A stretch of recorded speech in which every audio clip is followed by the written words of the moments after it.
Hayotda shunaqa qo'rquv va vahimasi kuchli insonlar bor. Ularning ba'zilarining shikoyatini eshitib o'zim hayron qolganman. Kechqurun qorong'ulikdan qo'rqib, svetni yoqib uxlashi yoki liftga kirganda qamalib qolishdan qo'rqishi, samolyotga ucha olmaydigan, tepalikdan qo'rqadigan insonlarning vahimasi holva bo'lib qoladi. Shunaqa insonlar bor, suv ichganda trubkada ichadi. Suv tiqilib qolmasligi uchun. Dori icha olmaydi, nafas yo'liga ketib qolib, o'lib qolaman deb. Yoki bemorlarda qanaqadir bir ozgina og'riq bo'lsa yoki qayerdadir bir noxushlik bo'ladigan bo'lsa, menda og'ir kasallik yo'qmikan deb qayta tekshiruvlardan o'tadiganlar bor. Shunaqa shikoyati bor bemorlarni hammasiga umumiy tavsiya etmoqchiman. Bu juda ham muhim. Bir narsani yaxshilab tushunib olinglar. Shunaqa qo'rquv vahimasi bor bo'lgan insonlar. Har bir hayotingizning daqiqasini nazorat qila olmaysiz.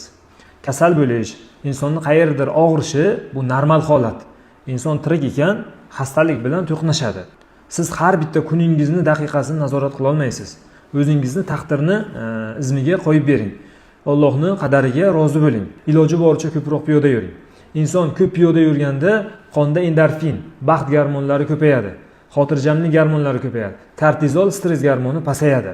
Insonda har xil bo'lmag'ur fikrlar ketishni boshlaydi.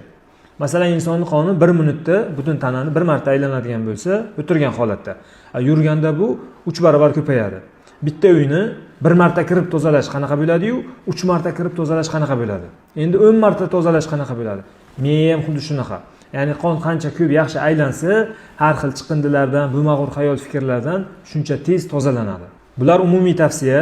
Bemorlarning holatiga qarab turib, kerakli dorilar ham buyuriladi. Ichadigan tabletkalar tavsiya qilinadi. Lekin tabletka ichib turib ham, men yuqorida aytgan narsalarga amal qilmaydigan bo'lsa, tabletka ishlamaydi.